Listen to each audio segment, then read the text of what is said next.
With me today, as Janae had mentioned, I'm the pleasure of being joined by two amazing individuals who are making some significant impact in the regions in which they live. So Annette and Delmar, do you mind introducing yourselves?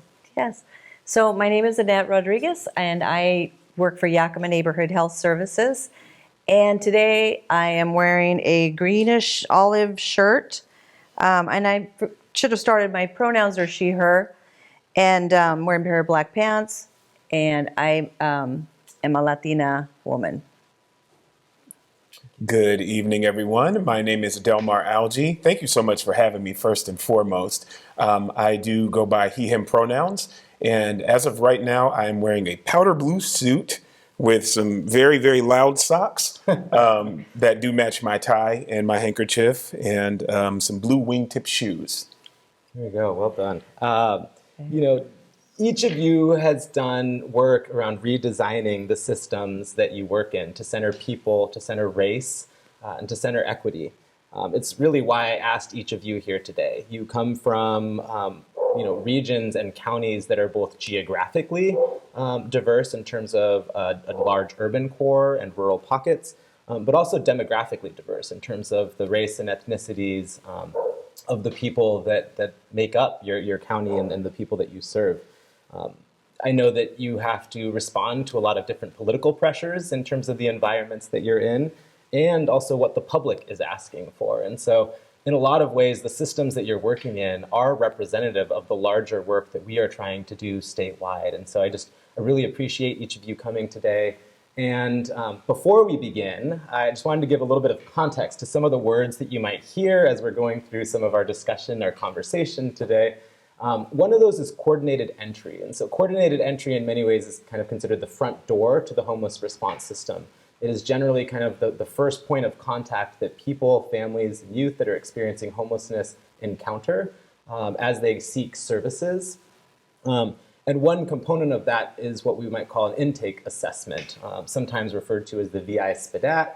And that is generally a diagnostic that is used to assess the vulnerability or need of individuals and households that are experiencing homelessness.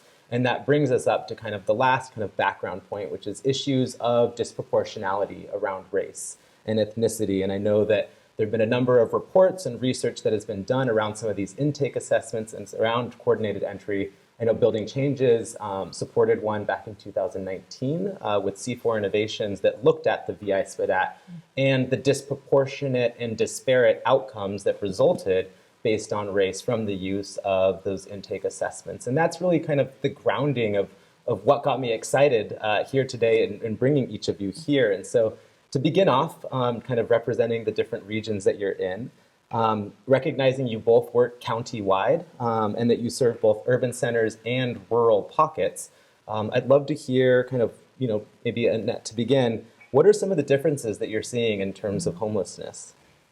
Well, first, we definitely want to thank Building Changes for allowing us to participate in the grant that we wrote was called the Equitable System Design, which allowed us to analyze, the work that we were doing in the coordinated entry system. We're kind of rural in a way that there's many families that are living out in the rural areas that wouldn't normally come to our door or may not even consider themselves homeless. Because they're living with multiple families. They might be sharing a space, maybe even an uninhabitable space, unfortunately. So that's definitely something that we saw that was a little bit different, was that families that need help, that need our services, don't usually come to our door. And so that's what we worked on right away. We wanted to find out what is it that we can do? How can we reach our folks? How can we reach our population that are not coming, they're living on the outskirts or a little bit more rural out into the county, out in the county. And so that's what we did first. So I don't know if you want me to keep going or. No, yeah. Okay. Maybe, we'll start with some of the differences. Delmar, let's hear what's going on in Pierce County. Sure. So again, I want to just echo Annette and being grateful for being here today. So That's just awesome that you would have me, and I appreciate that, and so do my peers at Pierce County. So the question being the difference between rural and urban homelessness in our county. And you know what? There are similarities and then there are also differences. What we've learned throughout the years is that, of course, with us being kind of Tacoma-centric, that you can literally drive down the street and you can see lots of encampments and you can see lots of visible homelessness, but there are also so many different situations in which it's not visible. And then out in rural Pierce County, we've kept up with the data and we've kept up with the ongoing happenings in rural Pierce County. And there are just so many folks that are experiencing homelessness there as well. And just kind of to Annette's point, a lot of people don't come to us and they say, you know what, I'm going to figure this out on our own. They've got a lot of pride. They've got a lot going on in which they don't necessarily want to expose it. Our thing is we want to be able to help everyone. And we want to be able to display the awesome services that we can provide to folks. So we want to be able to give them that opportunity. And so it just meant that we needed to take a deeper dive into our system, our coordinated entry system, and see what's working, what is not. So that's why we're here today, is to really kind of talk about what's working. I'm very excited to kind of jump into that. And I know, Delmar, you kind of talked a bit about the differences and similarities, but Annette, are there any similarities that you're seeing kind of just in the general approach or just the general landscape around urban and rural homelessness? Yes, so there's a lot of similarities. I would definitely agree. When we started evaluating the information and coordinated entry, that's really what we focused on. It's like, what areas of the county are folks coming from? So that was one of the things right away. We knew that we had to do some targeted outreach. We do outreach all the time. We thought, why aren't people are coming to our door? They should know about our services. But one of the things that we discovered real quick was that we had to actually go out into the community and target our BIPOC populations. These are folks that, again, feeling very proud and not wanting to come in to receive services. And once we started doing that, it just opened up the doors. And it also gave us the great opportunity to also evaluate the work that we were prepared to start doing. In our work, analyzing the data and the folks that were coming in, we also recognized that the people that we should serve were not coming in. So what we did was invited them in. We invited them in out on the street where we met them. We met them where they were at. Again, some very visible and some very hidden. And so that's what we did. And we started having conversations. We didn't want to use the VI-SPA data as a tool anymore. We already knew that it was very discredited with the C4 innovations. I mean, we had to do something. One of the things that our county needed to start working on was a new prioritization, a new system. And we were going to shake up the ground a little bit and get things going, because it wasn't something that was as easy as I thought it was going to be. It was a lot of work, and I'm not really sure why. I mean, I mentioned to you, it's like in some of the forums that I sat in and in some of the meetings that I had, and even with service providers, that we really had to start with the basic grounds of BIPOC populations. We were doing focus groups. We were doing training. We brought in a trainer to come and do a training around equitable and the DEI, the diversity and equitable and inclusion programs. We didn't know we were going to have to start off with basics as what does BIPOC mean? And I thought that was really surprising to me. I think it was surprising to a lot of other people. And we just kind of hit the ground running. So me and my staff, my wonderful staff, who with big hearts decided it's like, this is what we have to do. We started working on a prioritization tool. We started, doing what we needed to do to get the folks to get the services they need.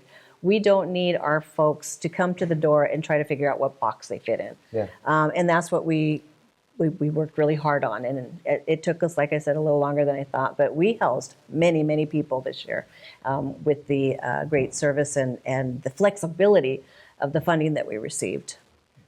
Thank you for that. And I really appreciate that, just not only the intentional outreach, but also making sure that people have an opportunity and feel welcome to come in. Delmar, in terms of kind of what catalyzed the need to redesign the system down in Pierce County, what were some of those elements, or what was that catalytic moment? Wow. I don't know that I can even say that there was a singular moment. A lot went into the development of our current system. And, we speak of the VI SPDAT. That's actually a tool that we did not use. We did not move forward with that particular assessment because we knew from jump, we said, you know what, this is just isn't an equitable assessment for us to use. And so what we did is we actually designed our own priority tool that really just kind of spoke to homelessness. It didn't speak to the other many things that the VI SPDAT gets into that really should not disqualify someone from getting into housing. And so we did focus on that at the very beginning, and then we focused on really developing our coordinated entry system into homeless diversion and having those very strengths-based conversations early on. I speak from personal experience in that I was a coordinated entry specialist in those days. And so if you want qualitative data, I was a walking qualitative data and sitting down with folks and listening to their different concerns, and not just listening to their housing concerns, but listening to their concerns of our system.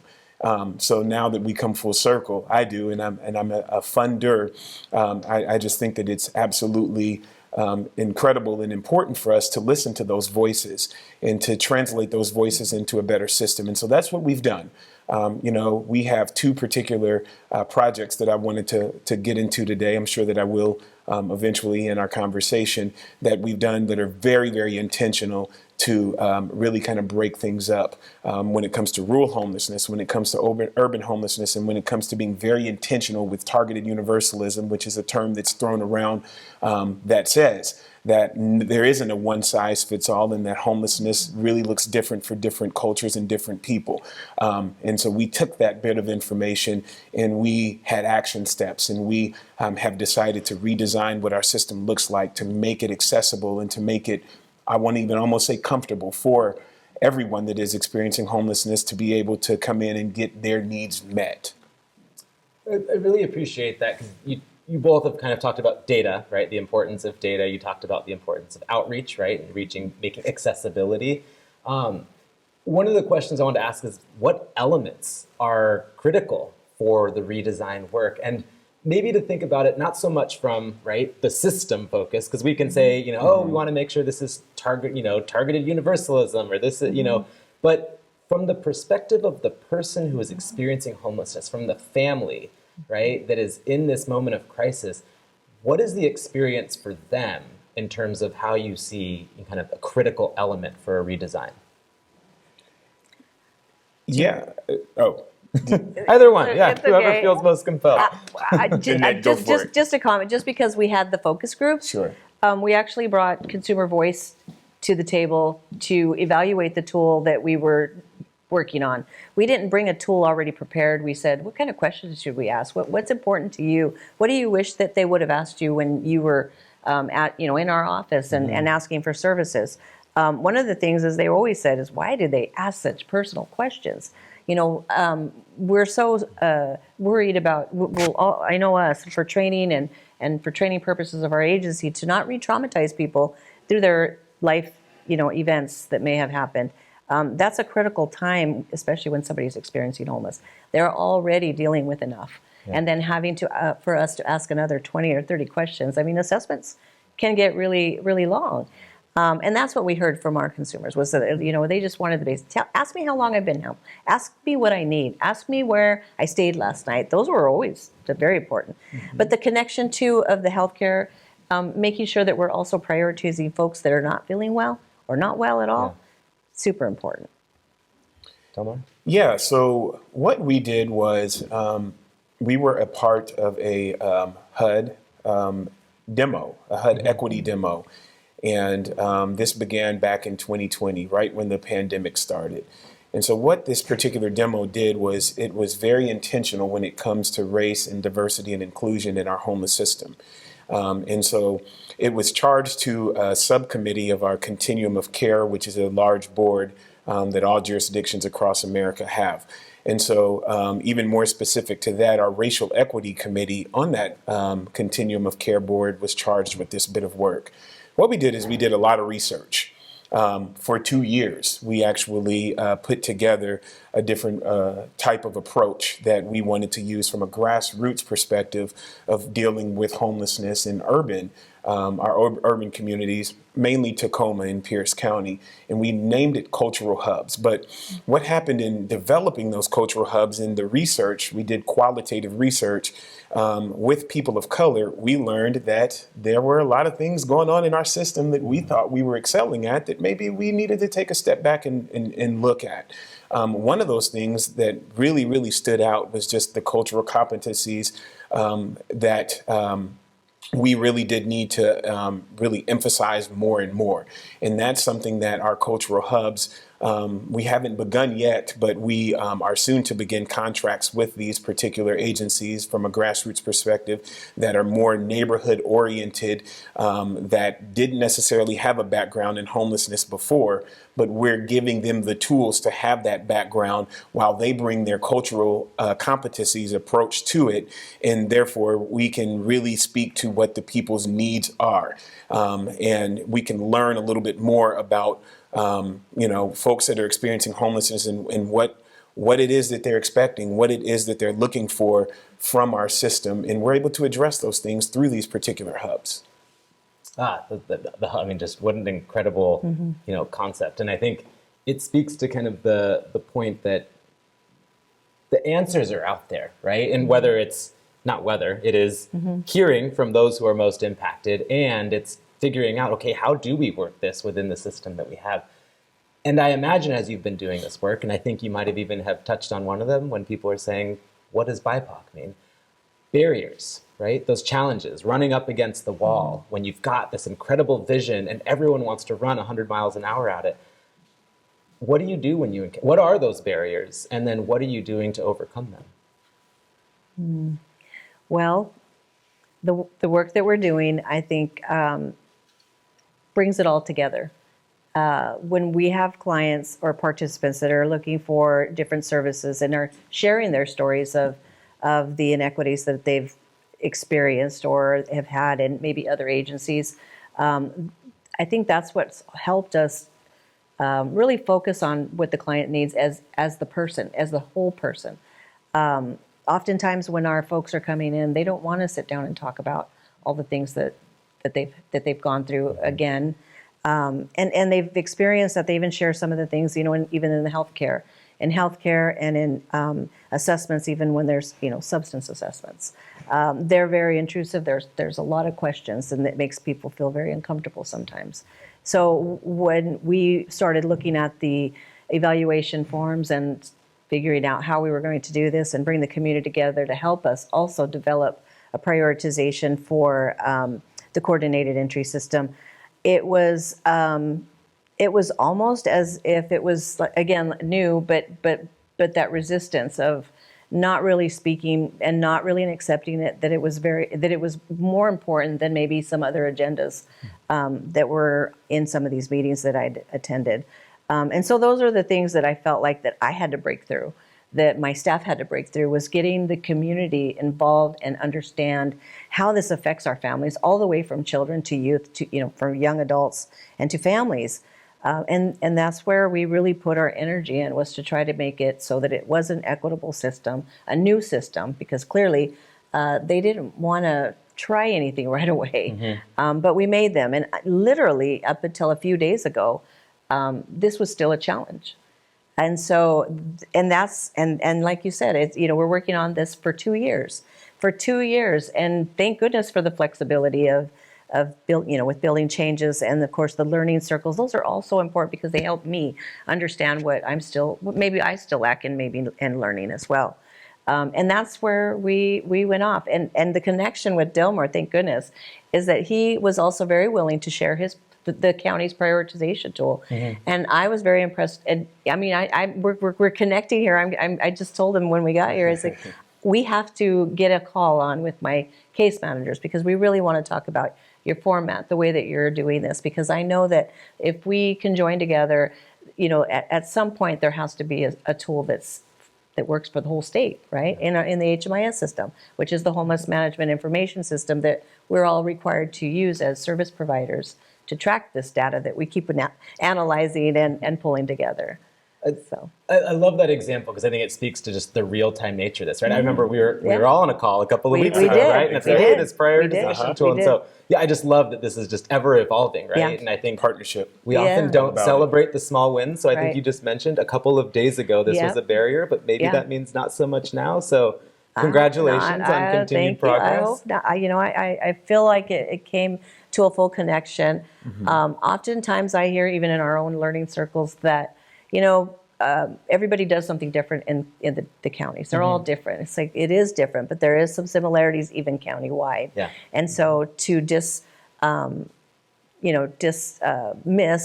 that there could be something beneficial from another county by county, not always true. Yeah, we learn from each other. Absolutely. right. Absolutely. Delmar, what are some of the barriers that you've encountered in Pierce County? I would say one of the biggest barriers that we have is accessibility. And this is kind of a segue into what I wanted to discuss about rural Pierce County. I've spoken about cultural hubs, and cultural hubs really are designed to break down that barrier of racial equity, inequities, and really it's designed to help for people of color to have that, not just accessibility, but to have the appropriate person on the other side of the accessibility that's waiting for them and there to serve them. However, I want to talk about rural Pierce County.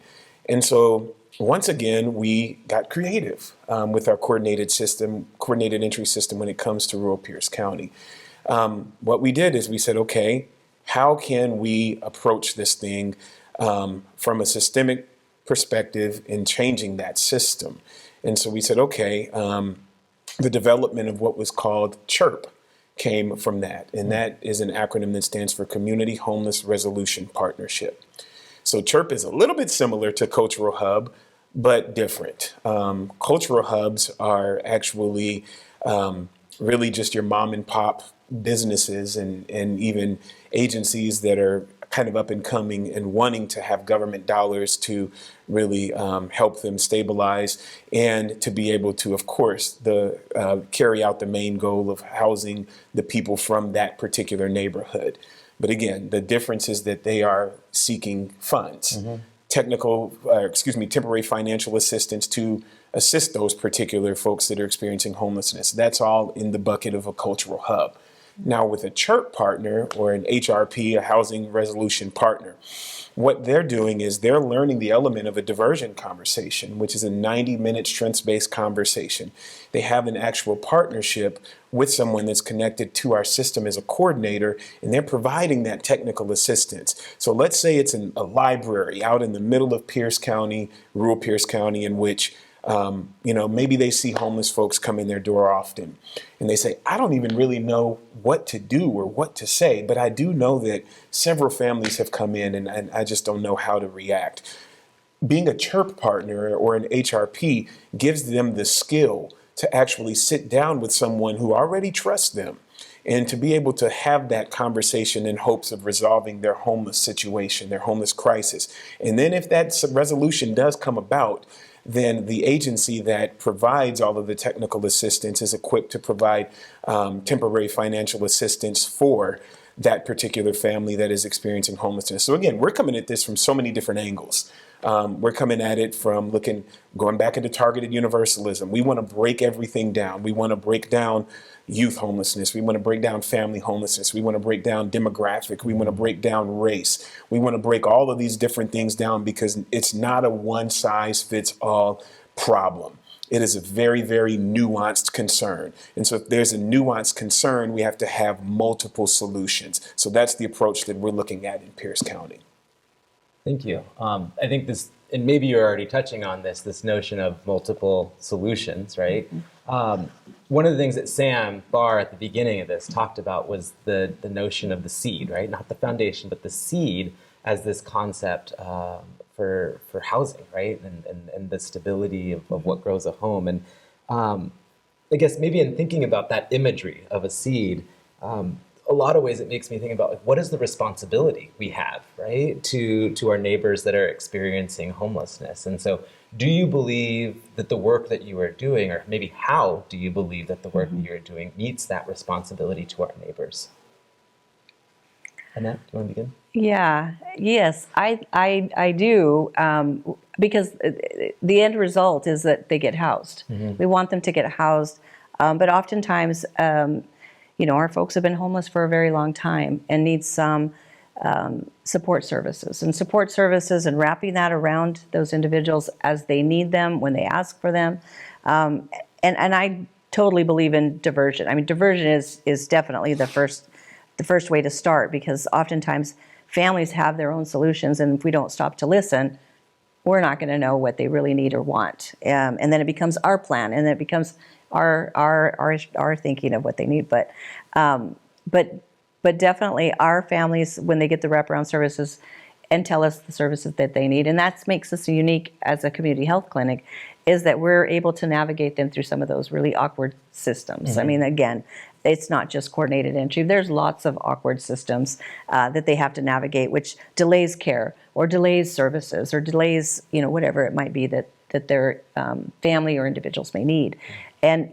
And sometimes it's not in their language. And even if it is in their language that they can read, it makes it very difficult, or that they can't read, I'm sorry. And so kind of what you're talking to is something that we do, is we have community health workers and embed, and really utilizing your workforce to be able to get the folks the services.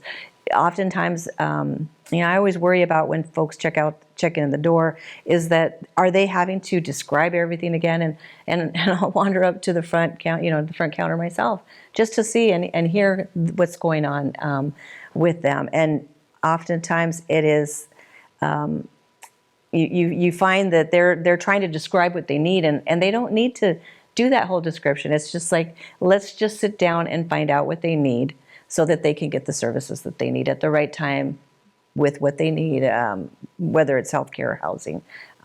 We've helped people sign up for the housing vouchers through one of our local our Yakima Housing Authority. Big partner, huge partner, thank goodness for them. And many of the families that qualify for these kind of things just stop because they have to fill out forms. So having somebody to be able to assist through that process, super important. We have a responsibility to be versatile and creative, 100%.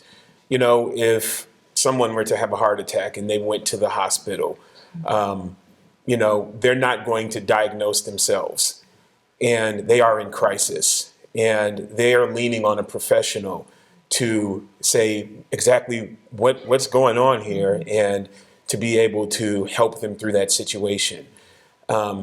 We have a responsibility to be versatile. We have a responsibility to be creative. And what I'm meaning by that is, someone is in a crisis, and with that person or with that household being in a crisis, it's up to us to say, okay, we have different possibilities out there that may fit your household. And when I speak to creativity, we, as Annette mentioned, diversion, and having those strengths-based conversations, allowing for them to say, well, this is really what's going on with me. And this is really something that, with just a little bit of help, I can solve on my own. It's not up to us to, throw someone in a box. It's up to us to, as professionals, really help to design different options and different possibilities that are out there, because back to my scenario, we are the ones that are there to design things and to really get creative and help folks to see themselves in these particular options. Because if they can see themselves in particular options, then they can get excited, and they can, help to resolve their own homeless homeless crisis with just a little bit of help. And we're just there to really just, with the help of folks with lived experience, and with the help of folks that have been through that system before, design it, collaborate, come together, and create options for folks so that they can really, really hone in and see themselves resolving their homeless situation. Thank you. Yeah. There's just one thing that I wanted to share about responsibility. When we received the flexible funds for helping people with first month's rent and deposit, they've been homeless for a while, and we get them housed. is that one thing that we have noticed is that the BIPOC population is getting asked for more rents, for more deposits, for extra deposits. And this is, very concerning for sure. I mean, especially with the housing crisis now as it is. But to be able to be part of that evaluation, and then to be able to be a voice on the other end with whether we're talking to landlords and or even giving them information, the families information about volunteer services when they feel like there's some injustice going on, and teaching them to advocate for themselves. I think that too is. It's just something that's kind of been on my mind a little bit. So I just wanted to throw it out there. It's like we have to do something to help our families, because they're not going to stay housed if we don't start helping them advocate for themselves as well for those kind of injustices. No, that's perhaps a good segue to my last question. When Janae started us off at the beginning of the evening, when we were still in the mingle session, one of the things she asked was to kind of have people share, how are they feeling, right? And I remember hearing things like love, hope, humanity, gratitude. And I think about the privilege we have to have those feelings, right? So because you can feel secure in your housing, to be able to feel that way. And so, one of the things I said, right, is that we want to make sure our redesign is centering people, centering race, it's centering equity. And when the system does that, what do transformed outcomes look like for people that are experiencing homelessness? Well, with our cultural hubs, we have just begun our funding cycle with that. So we are really excited. I was actually in a meeting earlier today with one of our data analysts, and I said, this time next year, I'm going to be looking for certain things. Our community is going to be looking for certain outcomes to see what the difference is. So I'd say that it's still a little too early for us to be able to have those outcomes, because those particular services will begin at the beginning of 2023 for us. And then as far as the CHIRP program that I've spoken of, that's gradually come along. So again, that's probably within the last year or so, in which it's still kind of in that pilot phase. But one thing I did want to mention just really quickly, as I do have this platform, is our comprehensive plan to end homelessness, which is something that our county has graciously and kind of slowly and meticulously put together so that we can have a more comprehensive and broader bird's eye view understanding of what's going on in our county, to meet what's called functional zero, which means that for every person experiencing homelessness, there isn't a bed for them at some point in time, a place for them to go. It doesn't necessarily mean that they will go, but it means that that's available in our stock and in our inventory of homeless services. But we definitely are preaching this particular implementation of our plan that is a nice mesh of capital as well as operational. And then again, it was extremely intentional with targeted universalism. It was extremely intentional in discussing race and equity. So all of these things kind of stemmed from just a pilot not many years ago from building changes. We're forever grateful. I agree. Okay. Yeah, I agree. That's the succinct answer. Ditto, right? Ditto. I appreciate just, what each of you collectively exemplify, right? The importance of partnership, and I think, to use a term that you mentioned a number of times, Delmar, to be creative, right, in our solutions. And when we're serving our neighbors, I think that's what's most critical, right? That we're creative, that we're centering individual need, as you had talked about too, Annette. So I just want to thank you, Annette and Delmar, for joining us today. One thing I can also commit to is that next year we will be in person, so we do not have to deal with video streams, although for accessibility, we would probably still make that an option. But looking forward to having folks join us in person next year. But again, thank you so much for being here, sharing a bit of what's going on in each of your regions. And with that, I'd like to kick it back to Janae, who will join us to close us out this evening just after a quick break.